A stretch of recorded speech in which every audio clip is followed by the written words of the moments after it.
সবাইকে আসসালামু আলাইকুম। সবাইকে আসসালামু আলাইকুম। সোনাকান্দা দারুল হুদা দরবার শরীফের মাহফিল থেকে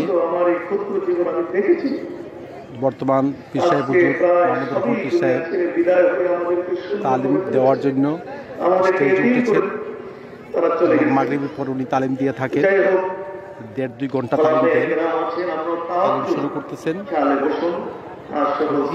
মাহফিলটা আসলে একটা ঐতিহাসিক মাহফিল। চট্টগ্রাম বিভাগে এত বড় মাহফিল হয় কিনা আমার জানা নেই।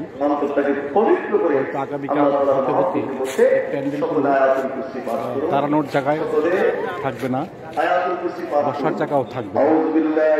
দোকান আছে, তালিম শুরু হয়ে গেছে।